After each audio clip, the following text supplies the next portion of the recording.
Assalamualaikum Gambia nuyu naa leen di leen ziar ma la seen xarit seen doom Coach tey moom suma waaj ne ko fi tey Chama di leen ne welcome to the Jollof Flow Bantaba YouTube channel di fi moom Gambian football waaw ñoo leen si beneen Gambia football show maa suma waaji suma nit ki suma xuloo waale wala suma NCP suma naka NCP laa wax na naka suma position daal si gàttal bu fa la booyee bu wa nuyu naa la. waaw Thie man laa nuyu di nuyu Séni maa ngi ko koloon di ko doon check mu ngi xawoon a sibru moom tam maa ngi ko nuyu Caama tam maa ngi ko nuyu moom tam ak Hamadi di nuyu ñëpp daal ñu nekk di seetaan jamono bi ak ñu war a dal di seetaan si guddi bi parce que xam nga programme yi moom different time zone la ak sa xat-xati ité bi daal wante di dal di nuyu ñëpp daal ñëpp ñu dee dal di toppa Jollof Bantaba lu ko starté si space bi ak si WhatsApp bi yëpp daal di dal di nuyu ñëpp. jërëjëf bu jërëjëf nga mën mu xuus suma doole waaye naa try pour seet nu ma ko contrôler waaw tey topic si li ñu amal tey moom is the Gambia game against Gabon ñu review match bi xam nga gis nañ ne scoreline bi bari woon na 4-3 we lost xam nga gis nañ ne tamit it was spicy parce que recently moom Gambia Gabon dafa am rivalry bu fa nekk xam nga nañ si discourse suñu upcoming game bi xam nga preview of the Gambia Seychelles game after that suñu Scorplings si because gis nañu tey dañ rebrand suñ other 17 bi Scorplings ñoom tam dañ draw against the host si WAFU bi last game bi seen elimination bi xam nga loolu tam bëgg nañ cee waxtaan ak président Lamin Kaba ba yow tamit appoint nañ ko by FIFA so these are the 4 topics yi ñu bëggoon discuss tey buba ñu commencé ko si Gambia Gabon game bi we played we lost 4-3. It was Gambia 3, Aubameyang 4. How you watch that game? waaw ma ne game bi dafa ma fekkoon liggéeykaay so bu mu starté 60 minutes la start di seetaan man doon sàcc di xool nag mënu moon a seetaan game bi fully man ko bëggoon a complete minutes yi tey laa ko bëggoon a complete wala yàlla def tey ma dal di génna wante am na yenn tomba yu nga xam ne war nga koo xool si game bi mooy di necessary ni pour nga waje di rivalry wante ne the context of the game bi fan lam nu jaraloon mooy ne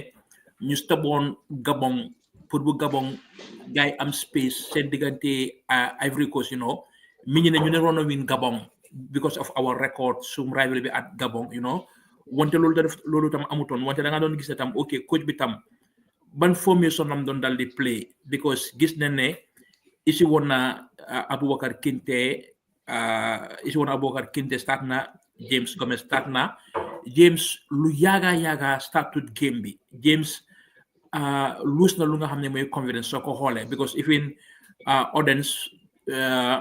am na games yu mu startoon wante am na yeneen games daf di jógee ko si bench bi dal di ñëw wala tam sa yeneen games play wut ko so da ngaa gis ne tam you have a decision because moment si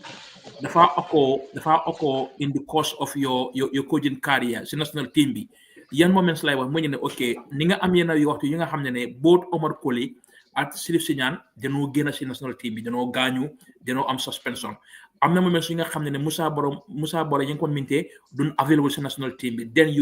you need players that can step up wante léegi da ngaa gis ne ok isi Aboubacar Kinte bi mooy force game bi da ngaa gis ne back line bi tam amutoon that communication o yagunta play lu bari so then foofu amoon naa suggestion isil Ibu Adams parce que Ibu Adams Derby County daf di play centre back yenn saa yi last season isil ko nga peya koo kenn because Mamadou Ndiaye am na yenn games yi nga xam ne he did well si national team bi so man noon prefer nga is Mamadou Ndiaye ak Ibu Adams xam ne James Gomez naturally centre back la wante di confidence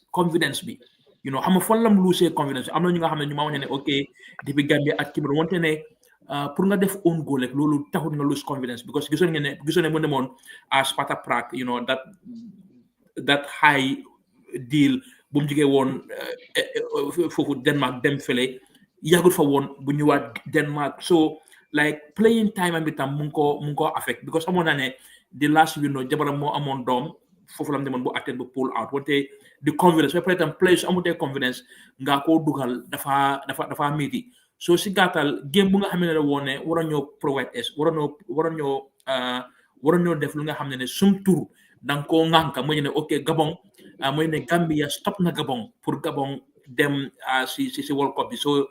foog naa ne it was a planned game nu ma ko waxee woon last dimanche bi like mooy ne both Jonathan at the team war nañoo wone seen bopp si this kind of teams ba pare lan moo si gën a feeñ ma ñu ne the demand of the home games the demand gis nga coach bi demand na ko non boobu nañ fa ñëw boobu nañ fa ñëw balama loolu nañ fa ñëw soobee yàlla wante yow la may woon sa xalaat because mu la ko waxee wan moom dama start di xool di last 30 minutes wax dëgg yàlla laa doon living wante tam it was good ne like amoon mi yang moom noo ko waxee si headline bi moom moo nu yaxa wante tam man doon enjoy that moment ne anytime Gabon go forward mu ne noo ñëw equalize wante léegi dangaa demee place bi nga xam ne yow yaay man manage sa game bi yow yaa ko man manage te gisoon neen man management si within 3 days mooy national team yi at under 17 mu nga xam ne yow léegi yaa ngi lead lan na nga soxla dangaa dem low block na dangaa play safe so foofu daal wante yow mu nga xam ne seetaan nga game bi tam mun ngaa waxee sa xalaat ma jàngee si tam waaw bu waa jërëjëf li nga wax am na solo trop waaw game bi bu waa in context Gambia we played very well recently we are playing a very very good attacking football but this game the defense let us down it was very clear to see yaa ngi wax way indi Ibu Adams play ko center back James going to lose confidence buba ak lu mun a xew mun loo indi ay defenders ba pare dafa play midfielder te defense yaa ngi fit coach bi sax bi wax mu ngi ko wax ne this players at this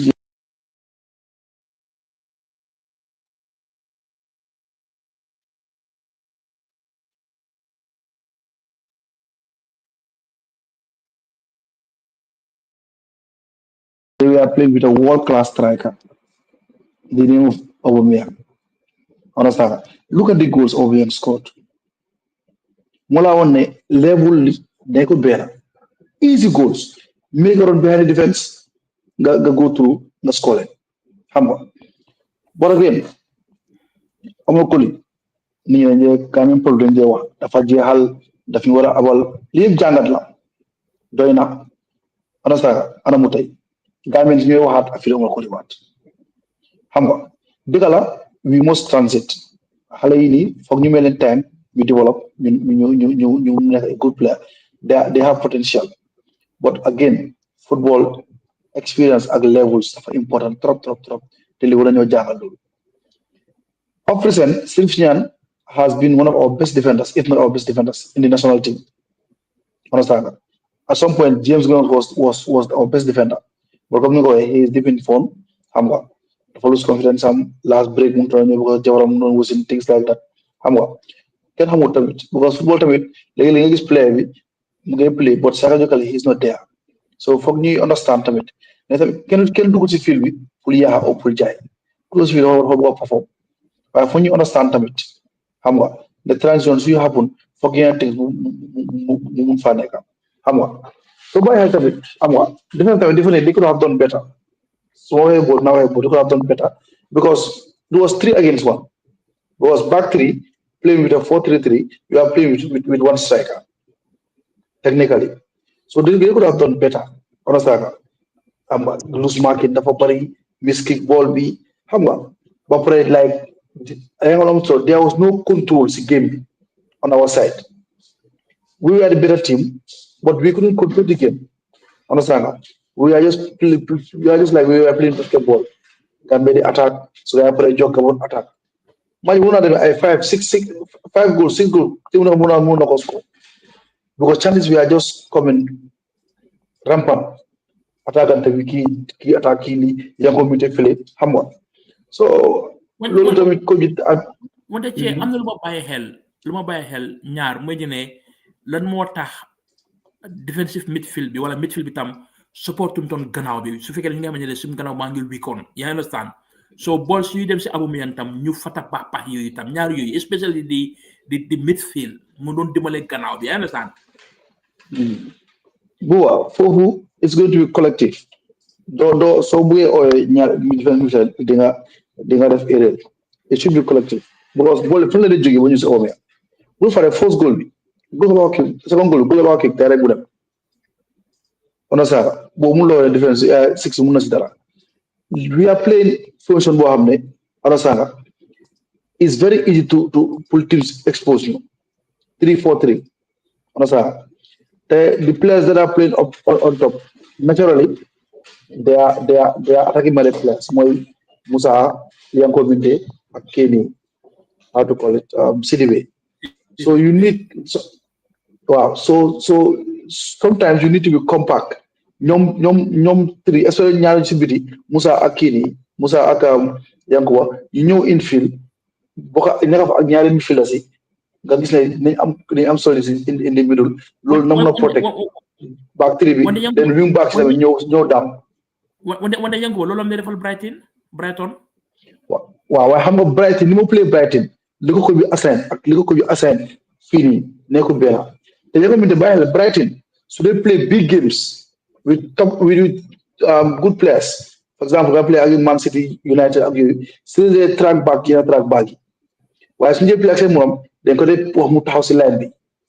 parce que doole team si nekkul benn su nga dee dominer game am na nga ñoo ko dominer bi track back lu bëri he stays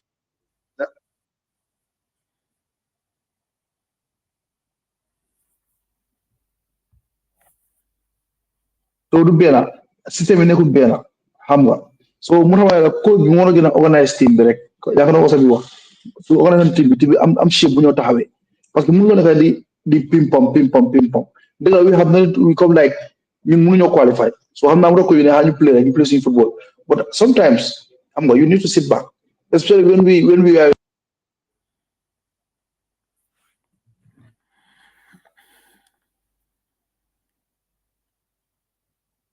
xam nga di ko knock around force them guy if space behind you expose them xam nga après tamit am na yeneen chance ñu amoon sax waaye suñu players tamit sometimes dañ dee too greedy bëgguma use the word selfish moo use the word greedy xam nga soo xam ne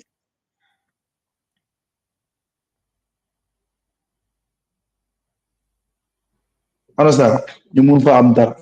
xam nga so but at the end of the day lu jar jàngat bu mag a mag la we are still the coach is still trying to understand the team understand he is still learning on the job parce que xam nga international team is very difficult te ñun Gambia dañu rafet ay defenders like top defenders dañ ko rafet it's a problem like the varieties comme the depth we have in midfield and attack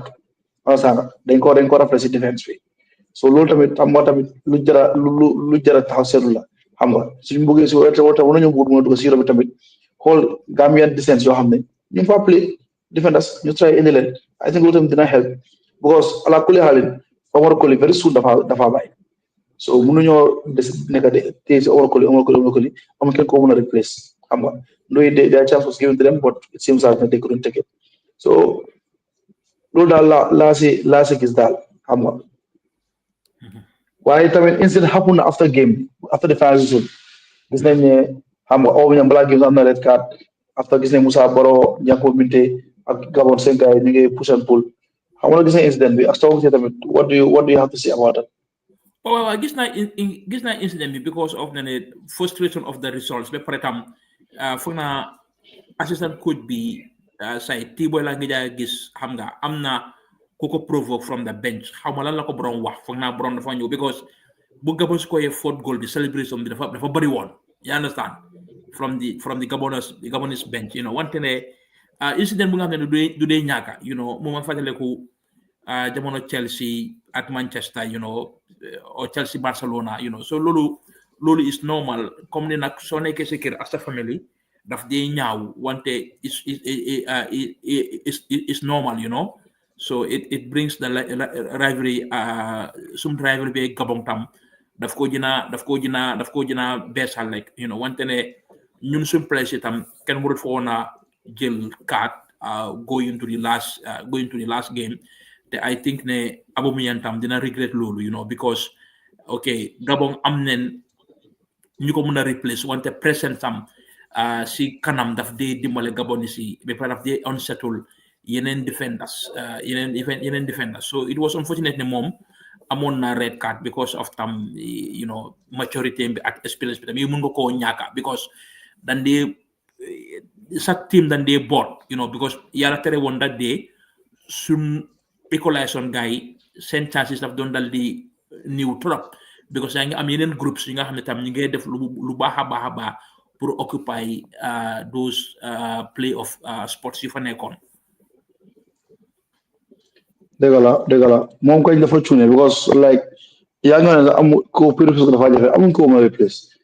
Gabon amuñ ko mën a replace Aubameyang understand after scoring 4 goals taxi si benn match so they need him in the last game xam nga unfortunately for him and for his nation it is what it is so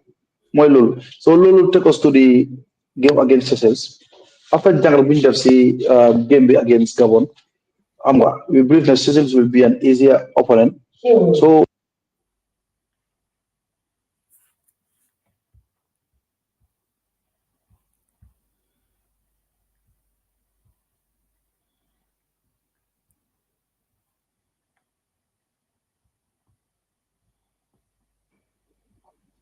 Buwa. Nam cee naam. Yeah, Mane. Wow. After the Gabon game, going to the Seychelles game, what do you think should be the approach? Yeah, because so by Seychelles among men points, guy among points, goals, winum dara, losum dara, is very unfortunate pour ñoom. Lu daw yaram la si ñoom wante foog naa ne tam am na records yi nga xam ne bëgg nañ koo break sum diggante Seychelles because soo xoolee table bi am nen bunta pour ñu jaxal third position which is fair enough which is fair enough ni koon daf den doon mën a seal that play off su fekkoon ne ñaari team ñoo doon dem World Cup den doon mën a wante pour ñu jaxal tam is important lu ñoo xool mu ngi ne ok ñan ñoo jël first ñan ñoo jël second mu ngi ne Ivory Coast ak Gabon ok sum doole xam naa égut foofu or sum préparation égut foofu wante den third place bi is very important maa ngi séntu ne coach bi dina def rotation mun naa am tam the same backline ñooy play waat mun naa am bu change goalkeeper mun naa am ñenay am start ñenay ñu am start si midfield bi wala Abdoulaye Cissé mun naa play so maa ngi yaakaar ne daal changes am na so gisuma benn bunta nag football la nag yàlla moo dee dogal wante gisuma benn bunta fu nga xam ne duñ mën a dóor Seychelles wante ne lu anglais day wane di ice on the cake mu ngi ne ñeexi cere bi muy di woon ñu dóoroon Gabon draw Gabon dóor Seychelles loolu dafa am maanaa si sum FIFA ranking bi because of ne ñëpp expecté dañoo dóor Seychelles loolu doo si dee jël point si FIFA ranking bi wante sa match bu si jiitu mooy sa diggante Gabon nga draw woon a Gabon wala dóor Gabon loolu daf doon dal isi wante foog naa ne daal am nen dinaa gis tuuti changes si line up bi ñu nga xam ne amul minutes ñu am minutes si Sylvain bi ba pare tam records yi nga xam ne Moussa Baro mu ngi ko ut pour leading goals club national team bi Moussa Baro at yi nga xamante am nañ very decent goals si World Cup qualifiers bi so at least +2 goals wala +2 points because last match yi nekkut match yu nga xam ne lu yomba la last match qualifiers yi team si dika yu bari muy ñoom Ivory Coast ñoom Gabon ñoom Sénégal ñu bari kenn decide agum so ñoom suñu amee this easy opportunity pour ñu mun a am ñu mun see score 2 goals pour ñu mun a am 6 goals si qualifiers bi o loolu foog naa lu baax la wante xam na ne daal maa ngi yaakaar ne den gis changes si sum line up bi den gis changes yu dal ni den be 4 changes maximum minimum ñu gis si 4 changes te dafa dimbale lu nga xam ne mooy team bi wante ne any victory foofu lu moo diggadoo rek mooy luñ jeexalee si table bi wante du yokk sum FIFA ranking points si parce que ni dañ ñaaka suñu diggante Gabon moo nekk team bu nga xam ne danga koo dóor nga am bu am impact nga gis ci sa boppa si FIFA ranking bi war a dal di ñëw si octobre.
Buo.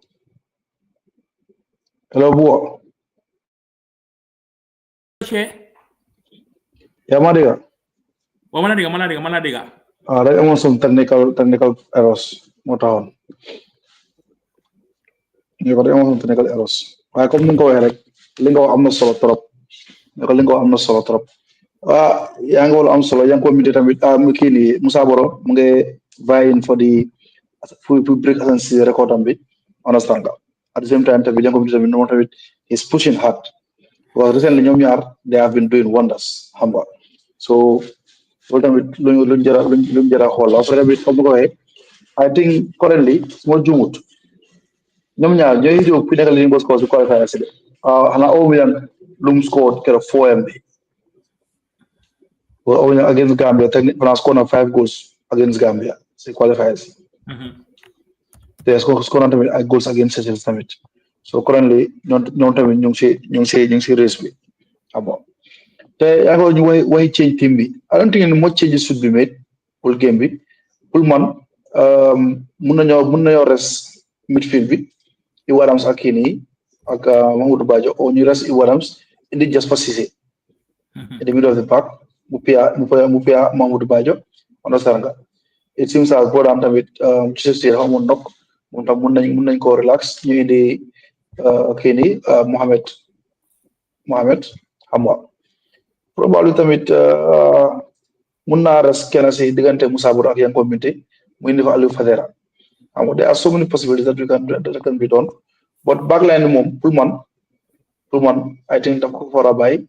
understand nga because mu joxe opportunity gars yi mun a play together because su gars yi yaxee mu génne rek then yow jox la gars yi opportunity bu gars yi mun a rectify seen mistakes xam nga te I believe ne Seychelles is an easy opponent so they can rectify their mistakes against Seychelles xam nga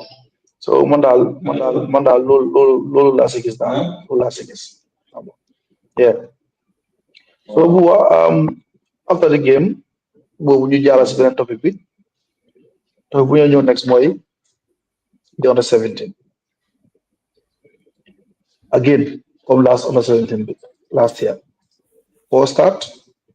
we started improving along our game against Guinea-Bissau we lost 2-0 our game against Liberia we beat them 4-0 yesterday against Mali we almost won the game but gis nañu mujjee we end up drawing 2-2 buwa nañ njëkk a wax si tournament waafu tournament bi foo woon si Gambia suñ jógee foofu ñu wax cause bi lu tax Gambia di go through lii ak di waxtaan si coach bi parce que moom wala bu ñu tey boraan ñu wax si waxtaan si compétition bi buwa noo gisee compétition ak foo woon si Gambia si compétition bi compétition pour wax la dëgga gisuma woon Gambia ñu jàlla si man gisuma woon Gambie ñu jàllasi gisuma woon Gambie ñu jàllasi ba pare I think ne performance buñ mujjee play ñu na Mali Demba joxoon na ma hope wante hope bi dafa àndaa sa question mooy ñu ne like play si amoon nañ future wante léegi nii ñun du def transition there is no way ñu external WAFU pour dem World Cup ñu dugalaat si ñun so xale yi léegi fan la gaa ji dem lan mooy seen future lan mooy seen fate because Demba si paper no Demba si football mën nañu ñoo dóor Mali 3-0 with discipline si football du si kayit de because si kayit mooy gi ne Mali ñooy host nation Mali mën nañoo dóor wante ma lu ma gis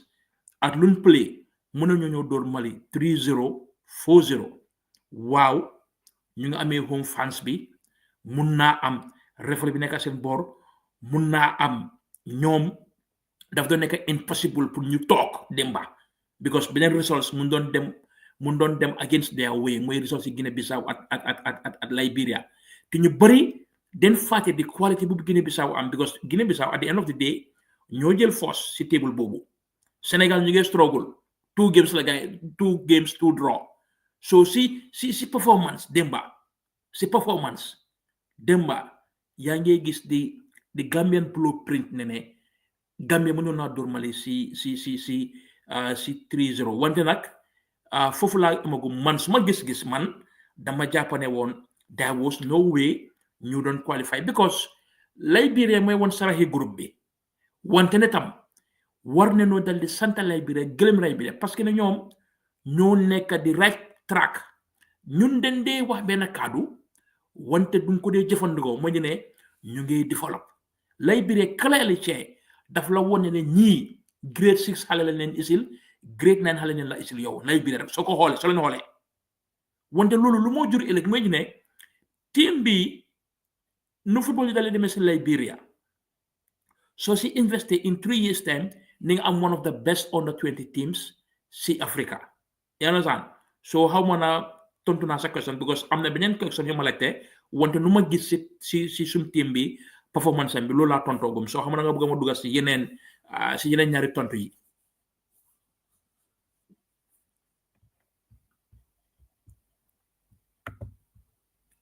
hello Che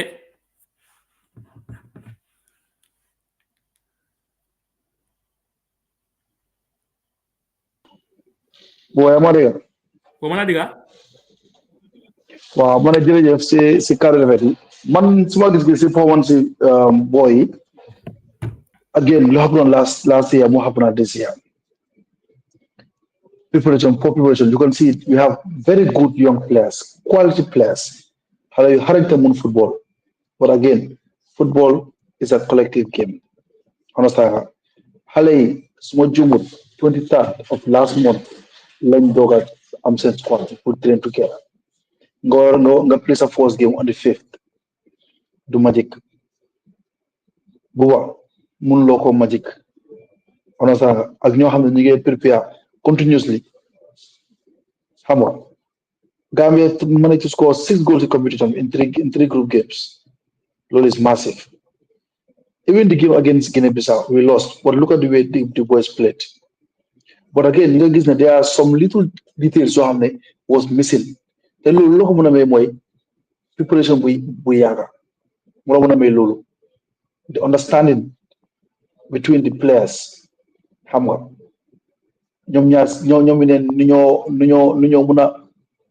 Jëflante demlante nangolante xam nga so to be honest for me on my side I think the boys did absolutely well kenn nag daf ko déggee neneen but the boys really overperform pour man last one waxoon naa ko Ceeb ba ñu mën a dog de wante gis naa préparation bi tam si gàttal 12 days da nga dal di amoon ba si biir 12 days boobu tam dañ siy génne 1 day boobu yaa ngi travel dem Mali yaa understand comme ni 23rd bi on the 12 days la wante yaa ngi travel benn day pour dem Mali like ñoom yaaya demoon nañ nationwide tour from fii Essew dembe Kiang dembe Basse ñëw West Coast ñëw KMR di def scouting loolu it was not necessary because foofu ñun doon balance the books ñu ngi wane ne ok because ñoom si seen wax ñu ne ok xale yu ñu dem seeti ñi ñi xale yi ñun leen xooloon 2 years ago mooy seen FIFA talent identification boobu yow 2 years ago xale yu obviously mun naa am opinion under 17 you understand so loolu moo la wane ok préparation bi su ñu xamee ñu léegi préparation bi boofu daf dee am every year daf dee am World Cup léegi like yow doo mun a xaar ba September nga ne dangaa select yow sa players coach as a coach you can even bring in 100 kids ñu nga xam ne they are 2010 born 2009 born ngay train guy you understand di dema guy even MRI test sax you understand wante doo mun a xaar ba 23rd nga ne yow léegi dangaa oocee kii ñëw di train so daf dee disjoint players yi xam nga so préparation bi tam wante suma jabar mu wañe tam ok su fekkee ne ko yu bëgg naa prépare te xaalis nekkul fa nag xaalis bi because yenn saay da nga am sa programme ñu ne saay ñu ne yenn saay nga am sa programme wante xaalis nekkul fa wante lu ma bëgg a wax tam mooy ne xam ni ci yow as a coach yaa ngi war a dem tamit comme ni sa neck of tournament bi rek you started early you understand yow scout nga players yi visit nga gars yi xam nga seen qualities yi because yaa ngi ne ok the fixtures we are so congested it's the same fixtures léegi nii because 2 days da ngaa rest nga play so I think the preparation and te lii mënoo lead to our next question mooy ne fu ngay appoint Kaba as a grassroots football so I think there are so many things you xam ne war nañ ko because tam yenn saa yi du ma la ko waxee rek I feel sad on these players man du ma open player bu jël red card play bu miss kids because ñii sum ay rakal ñu leen a protect at this level they don't make mistakes you understand so ñu mun a ngaañe kenn because su ma lu ma tax ma ne la play bu ma gis ñu play ko ñoom mun nañu noo dóor Mali foo games wante yenn saa itam don't forget ne host nation bi travelul host nation bi ñu seen digga they have all motivation because gis nga nu guys score goal bi penalty bi seen first goal bi ñun doon uti nañ penalty the celebration after the match mun naa am sa guys sam ñëwee ok solo ñu ne sax dina naa jox $25,000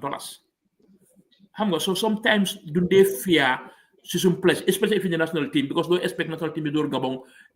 they World Cup qualifiers jeexal force te ñu mënu ko jox stadium sax exemple so dama bëggoon a fi nekk si préparation boobu rek loolu ma ngi ko mission si suma duggin bi waaw moo tax may la buuba nañu wax si performance si players boy si wax si préparation bi wax si coach bi understand yow laa nga si préparation bi buuba Yaya Mane ku ko tooñ ku ko wax lu dul ne su fekkee li moo na la continuer régional woo la ko dégga parce que man personnellement mënumaa liggéey si environnement bii nii buuba loo xam ne is every year añu walla léegi under 17 añu walla léegi WAFU bi buuba so loolu amut di prepare it should be continuous yaa ma ne right now fu mu toog noonu war naa mun a xam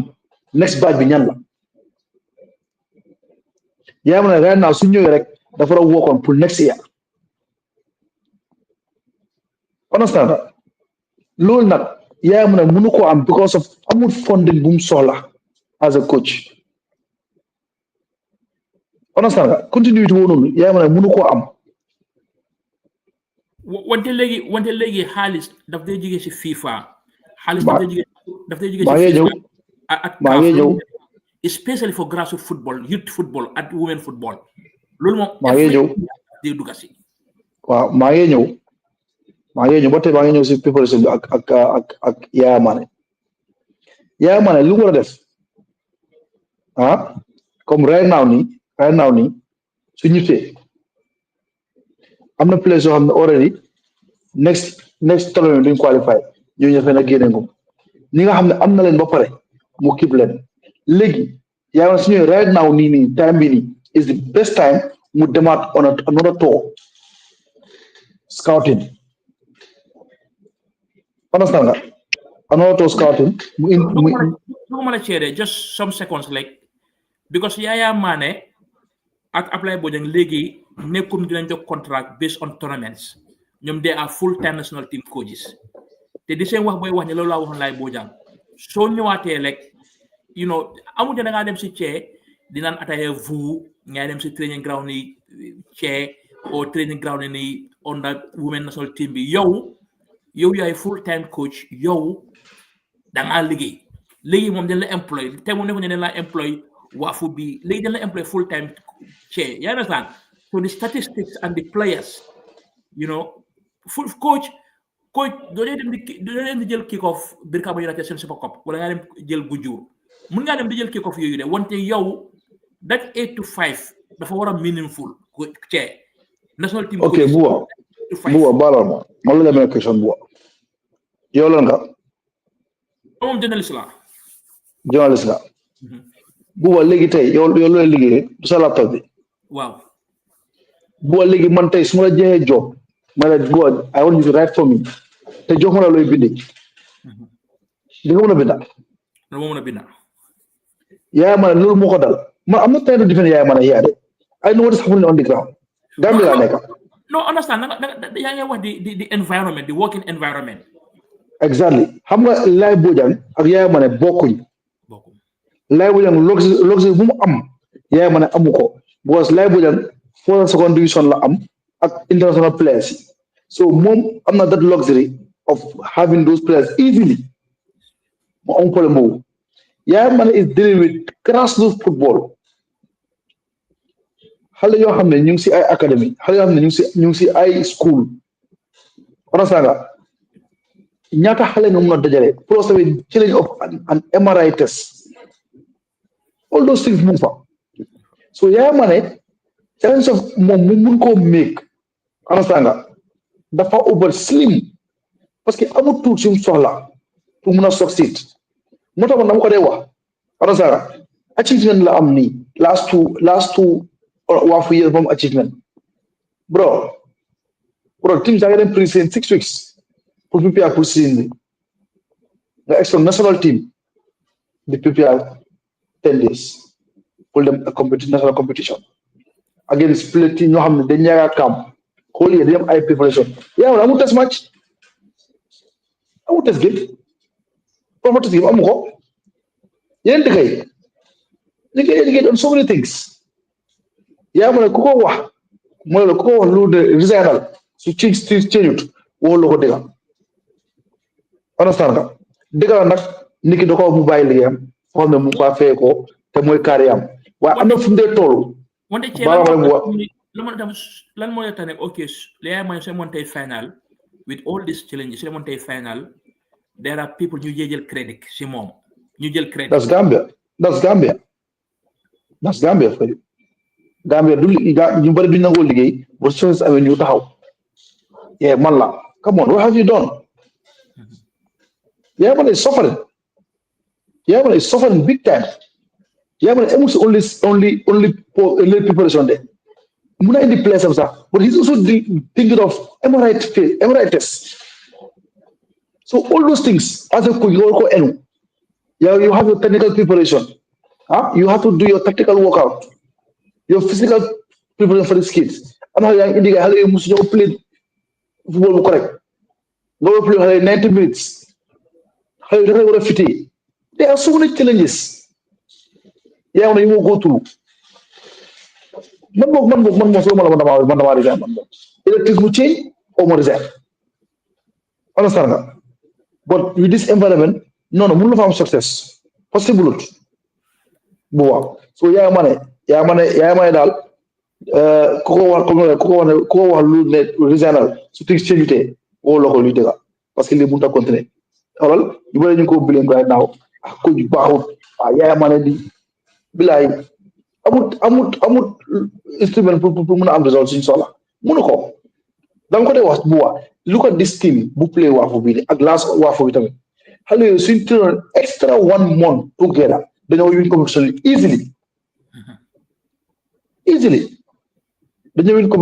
easily look at the kids xale yi play individual xale yi ñu football but am na lu des ndala GFF nañ dimbale nit ñi gis nga grassroots football is a continuous thing football in general continuous la understand dafa am pour continuer dafa am pour continuer mënuñoo loo xam ne FIM mu ngi amoon mënuloo toog ba mu des 2 months pour mu door or 3 months ne da ngaa door a prepare it doesn't work like that yaa ngi ne su ñëwee right now nañ ko dimbale ngir yàlla mu teel a jël xale yu mu soxla yëpp mu yóbbu leen MRI gars yi am seen scan or 6 months before competition bi gars yi dem MRI understand ñu scan leen nga xam ne everything mu doon train waaye for the time being time to time every month or so or every month 2 times a month bi gars yi ñëw together camp benn weekend Friday Saturday gars yi play test game on Sunday gars yi delluwaat every 2 weeks su gars yi di am loolu as time goes on su dee 6 months bi competition bi mu seet ti moom dem MRI test léegi mu dugg gars yi train a gars yi boo xam ne xale ñu ngi dem school on sax waaye mun naa dugg gars yi weekends di amoo gars yi every weekend gars yi dugg camp every gars yi dugg camp duba billahi wallahi wa taala maa la ko wax next suñu defee loolu next waafu Gambia ngeen dem final at least ngeen dem final loolu mun naa la ko garanti Gambia is full of talented young players I can tell you that for free xale yi dañu mun football ba pare léegi xale yi seen président dañu leen encourage ñun lu ñu amutoon xale yi loolu lañu am ngala nañ leen jox di plateforme pour gars yi mun a wane seen boppa nañ jox coach yi di plateforme pour gars yi mun a liggéey dafa métti dafa over métti te responsabilité bi nag ñaar laa ko sas GFM and the Gambia government waruñoo seetaan xale yi waruñoo seetaan coach bi it's not fair for you are not being fair with him luñ ko wax tooñ ko understand nga suñ bëggee am succès nag te mën a am pour génne xaalis fay xam nga man daal loolu laa wax si lu ma understand even success bay was sax beneen seen national team fu mu nekk nii ñoo nekk force South Africa nekk second Nigeria nekk third si World Cup qualifiers bi su gars yi dooree Nigeria fu mu nekk nii sax beneen seen boppa sax ñoom ñoo jiitu Nigeria sa biir Nigeria with a chartered flight yaa na sax mosu nga dugg chartered flight wante ne the magnitude of the match win them World Cup draw nga am chance ñoom ñoo jiitu Nigeria national team bi sax ñoo leen jiitu biir Nigeria fu mu nekk nii beneen ñu ngi Nigeria di xaar Nigeria pour gars yi play Tuesday so loolu na tam it's very good government bi yenn saa yi bu génnee ne ok joxe naa nangam pour beach volleyball joxe naa nangam pour basketball joxe naa nangam pour national team bi tam wante di challenges wante ma la ko waxee woon ci tam xam naa fàtte nga laal foofu comme ni ma la doon wane ne xaalis mu fa lu nga xam ne loolu dañ ko jagleel youth football ak grassroots football from FIFA ak from CAF comme ñu xam ne yenn saa yi government su mel ne joxe na 20 million daf day joxe 10 million am day joxe wala bu joxe 12 million you understand so then soxla di feccaleel feneen because xam ne yenn saa yi FIFA funds yi of late mu ngi léetoon sax am na benn mu doon dafa late parce que tam am na yeneen sart yi nga xam ne GFF war nañoo tig box yooyu pour ñu mën a jot xaalis bi wante tam naka da nga gisee xaalis tam mu nga xam ne mu jógee si FIFA ak CAF because soo xoolee léegi nii of late Sierra Leone ñoo wiin waafu bu jigéen bi Sierra Leone ñoo wiinoon under 17 bu jigéen bi waafu am na Sierra Leone ñoo xam ne ñu ngi ko dalee def au final laaj biree sax soo xoolee xale yi sax nga xam ne ñii am nañ fu leen laxa xale yooyu xale laaj bireen si parce que ma raw sax xale Guinée Bissau yi ni nga xam ne ñii am nañ tuuti fu laaw because tam duñ mun a ñàkk a invest ñu am resource because du fair ci tournament bi ñu noo dem du fair ñu dem dóor Mali tey ñu dóor Guinée Bissau with our preparation with our mindset or the support buwa li nga wax mooy dëgg buwa loolu wax naa ko GFA wax na GFA ak government dañu war a try ñu def ñu war a def jël seen responsibility understand man mënuma understand xaalis ñu jagleel pour ay certain categories nga ko dugal feneen lu ñu dee wax dañoo try pour government bi dañoo try pour ko lu government def mënuñ ko def ñu ko def koma exemple national team bi am na assistant coach bi dafa dem jamut lu tax jamut ni xaalis amut government joxewu ñu war a joxe again government ak luñ joxewut apart from the coach kan si technical side mu gën a improve assistant coach bi amut kenn am na lu war nañ ko mën a discuss who is next in line after the coach mooy assistant coach bi xam nga loolu sax topp bu ñu war a waxtaan la waaye xam naa ne ko sax foo na de fekk ñëpp ñëw fi yow nga nekk fi sëriñ nekk fi bu nekk kii nekk fi space ak caama ñu gën see waxtaan because loolu is a very very big topic lu ñu war a discuss. Because when I buy in Understand? the on 70, assistant could be someone who more responsibilities in the communication. So by the Lamin Sare, Mom then gives us to track line because in a say I'm not game from there tolu, you could be regis, you could be regis because Munga blackout, the name of blackout. Moment sitting. So assistant could be at rapo boom ama yo, rapo boom ama players at experience mga munko gada. Si at Yorombe. Moy mëna gis ne mané génneel kii dugal kii na kii taxaw na kii des you understand because yow as a coach dañu mën a black out because most of the successful coach ñoom Pep Guardiola ñoom Mourinho ñoom Sir Alex Ferguson bu mu doon daan liggéey ak Carlos Queiroz argentinien boobu portugais boobu wax portugais waaw so yow muy coach cee yow laa dee gis you understand wante ne assistant coach yooyu si football dañ dee am even si women football then they lot of impact. Lu ma la say suñ taxé coach bi té yow ne coach bala ici then they dafa bay assistant coach bi ko mo nek in charge because of lum xam ci team bi in the moments of blackout in the moments of rapport bu mu ama place yi ak experience bu nga xam ne am na ko ñu say sa Alex ci télé l'hôpital sax Carlos Queiroz mo ñew coach assembly nga su fewaron am bitch assistant bay ñew coach Guardiola su fewaré am problème assistant by coach xoolal ñoom Fabakary Keba bu gaay di moom Sénégal coach mu ton na ñëw coach amutoon leen sin woon assistant coach bi ko dem mu fa woon yaa understand so because ñoom tam they are prepared parce que ne yéen coach yi ngeen di am black out yéen coach yi ngeen am na dara lu nga xam ne because pressure la Thierno semi-final mu nekk mu nekk si final bi like alibi bi like nekk bi like ndax nee nekk si pressure so yéen a game ñu moo demee rek mën ngaa black out. Oh wow, yo di ko a blackout. Why go on a coach in a blackout? Understand?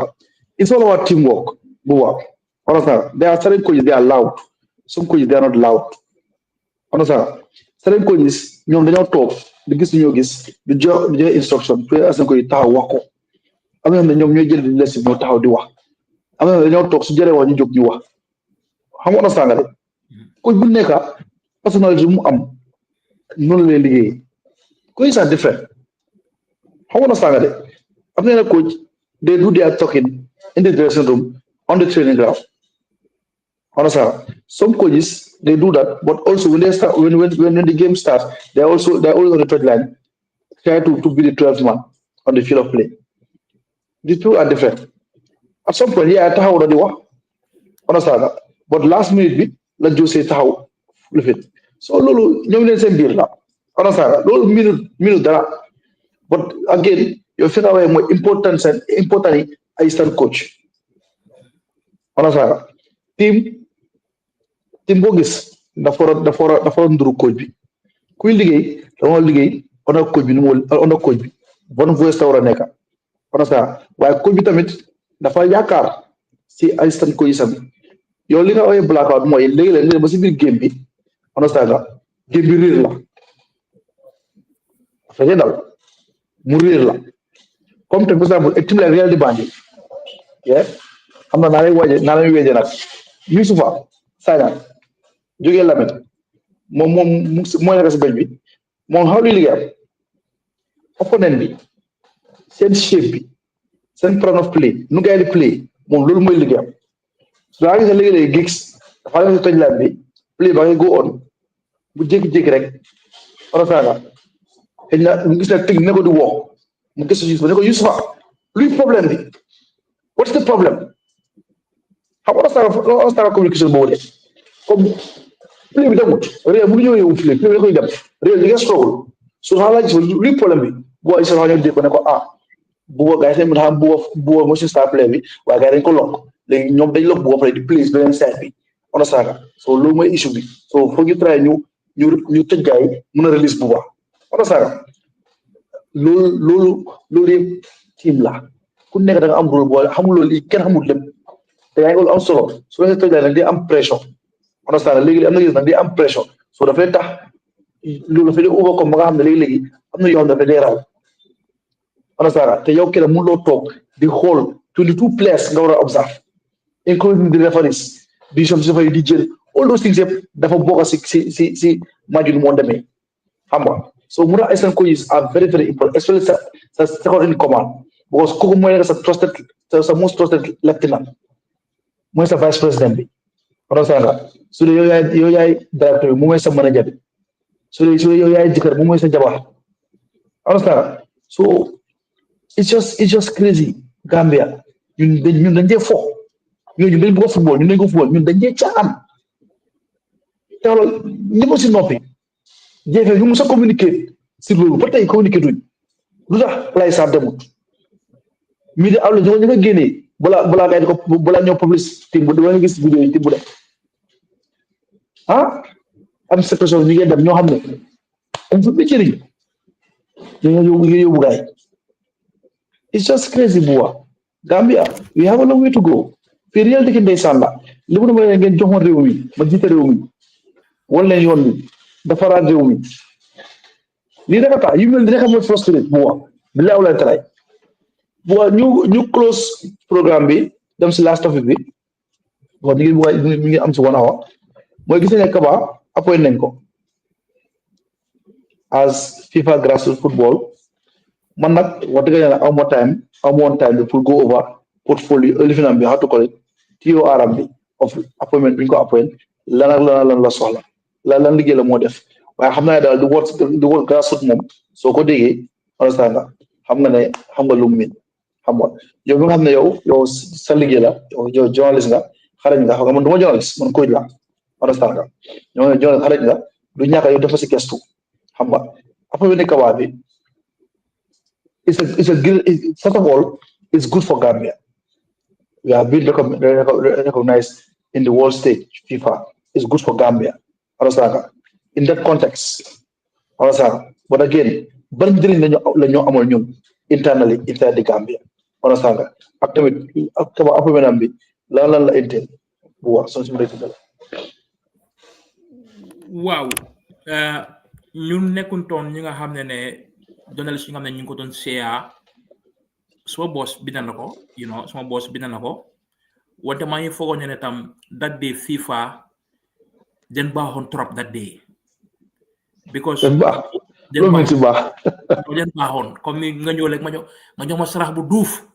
yaa ngi sa ñëw leen di jaay xal rek nga xool ma la jox ma sarax bu ñu naa ponkal ne yow demal Tabaski sa boppa so because most of these appointments ñun appoint ñooñu am nañ problème si seen ay dikka catégorie bu ñu joxee nag am na ñu leen jox technologie ñooñu am nañ problème technologie si seen dikka. waaw gis naa Somalia tamit seen président appoint nañ ko gis naa loolu ñoom eto ñu ngi soo appointment suñ joxee rek ñun seen waa ay dikka ñu leen nànka understand wante ne FIFA ak CAF daf day operate on votes. so man soo mënee votal man dama laa jox place. Basically all these appointments si sa gàttal si li nga boobu mooy they are political appointments. Because moo juumut FIFA next year lañu war a dem seen congress. waaw dafa fàtte nag because loolu tam comme fan naa booy utee nii man doon ut wante ama woon time pour gestu élection bi wante xam naa ne tam. dinaa ko check waxal dinaa ko confirm naa ko dugg léegi. ñun jox poste yi yëpp ñooñu ñëpp seen dikka ñu leen ngànka because for the past 2 years amul benn jëm kanam bu gaay def seen dikka fii kuñ fee jox place nga kontaan si mooy Morocco seen président bi mooy Mauritanie seen président bi ak yeneen dikka parce que ñooñu ñu ngi wone day to day activities wante ba léegi baax na ñu am that legacy because sum paa ñu fi nekkoon suma ay nijaay suma ay maam ñu fi nekkoon di doxal football ñooñu amoon leen tur amoon leen respect si football so léegi tam position yu joxe nii yëpp tam because yenn say time bi la ko dee may because yaa ngi si comité bii yaa ngi si comité bële. Booba just pour suñu listeners yi ñu xam what is going on lu ñu doon wax the next FIFA congress bi elected congress bi will be in April 30th la next year 2026 April 30th inside Vancouver bi Canada si la ñoo def congress bi so again lii mu ngi justify liñ doon jéem a explain continue. So da nga gis tam like yow yaa ngi si comité bii yaa ngi si comité bële yaa ngi nekk wafu bii seen président bi yaa ngi nekk CAF finance committee bi yaa ngi nekk FIFA nangam nangam yow at the end of the day doo dee am time you understand so foogoon naa FIFA under Arsène Wenger ak domaine bu Matar Mbodj nekka ñooñu nag mu ñoo doxal youth football wane dañuy wax lu am solo si gannaaw mooy ne the school football bi you understand so ñu isi ñeneen ñooñu tam bridge that gap between youth football ak school football bi so da ngaa gisee tam necessary loo tam di jël presidents because waa ji dafa war a amee plans dañ si war a am experience you understand it's not about ne comme yaa ngi chair meeting like ok yow yaay tasaaree nit ki di dem def liggéey boobu wante yow sa xel daf si war a dal di màcca ba pare tam apart from this political appointment na si réew bi njëriñoo yaa ngi parce que am na lu bari lu nga xam ne ñun dañ ko dee dal di ñàkka yeneen di ko yaa ngi ko ñàkka comme ni seven aside pitch yi nga ne ko FIFA ñu ngi ko dal di defal school si center of excellence renovation of stadiums yaa ngi lu baree bari ñun see soxla even FIFA sax ñu ne yónnee xaalis pour national kit equipment sax wante ñun mënuñ see génn sa ñun ba léegi ñu ngi téye sala yaa ngi so na si réew bi tam seen boppa wala nga liggéey si aala ni nga liggéey nga empower coaches si because lii is part of them naka da ngaa isi ok ñu ngi wax grassroots football naka da ngaa amee MRI centre mu nga xam ne CAF moo ko sponsor FIFA moo ko sponsor sa di ka yow su fekkee léegi ñu dem politique because ma laa wax politique ak legacy because looy def yëpp tam da nga war a bàyyi legacy si sa lifin because fi la Dembo Seydi ku nekkoon waa fa président bi foofu Kaba lan la def Gambia ñalam empower kenn deful dara Gambia even headquarters bi sa Kaba moo ko nguutu nga tamit ko fa def so ñoom tam ngir yàlla tam nan dee gëstu seen ay dëkka fu gaay jógee ne fa bàyyi legacy lépp lu nga xam ne mooy taranga muy développement nañ ko nam santee baax si Gambia that means ne empower ko ji si ne day se yaa ngi xeex cheating bi because wala nga daaxa biir Africa o biir West Africa biir Europe biir si àdduna bi liggéeyal sa dëkka loolu mooy sa legacy so man I think this appointment is a challenge even it's a political motivated wante it's a challenge ne ok man li ñu ko naa fi bàyyi waa di kanam waaw maa ngi mistake infantino even 2017 la temps 2027 la temps di jeex sorry 2027 la temps di jeex ok so élection bi fa nekk 2027 ok waaw foofu laa bëggoon a lifi na March April daal waaw March April si la ñu def si élection si waaw ñu koy elect in 2023 dañ ko elect in boo ñu demee Kaba appointment dem na ba 2029 waaw understand so loolu yëpp ñoom ñu appointé dafa cover up even don't get us wrong Gambia boss néew ta waxee we are happy that position is given to the Gambia we are all happy understand nga waaye dañu war a gis moom impact mu am mu njëriñ ñu understand nga waaye tamit xam nañ FIFA nu ñu operaté understand they are politicians understand they are the biggest and the most corrupt institution in the world because they have been exposed. If you don't believe me, go to the Netflix documentary. We got a very Blatter at the likes, young Platini, send band at Villa Dogajet, and band for 8 years. Understand? Corruption, Fooball Sunday Bar. You understand? So, I'm a lot of you. I'm one. Okay, so say you want Lulu, the one to many because of you appoint Kaba as the grassroots football, FIFA grassroots football, things like that. But ñu su gas football ñu strong lu fi jógee wax di prepare 10 days pour prepare ay competition grâce competition understand naam dama war a daw na bay ma bale yow nga tàggatoo dama war a daw non jeena sax programme bi jeena because li moo di last topic xam nga so lii lañ amuloon guys pour waxtaan bi so ñu ngeen dugg seen comment gis nañ Salum Njaay moom tamit mi ngi métti si comment si xam nga di leen jaajëfal yéen nga xam ne ngi doon topp dañu follow di leen di leen di leen jot daje ba next week incha allah rabbi jërë ngeen jëf wasalaam.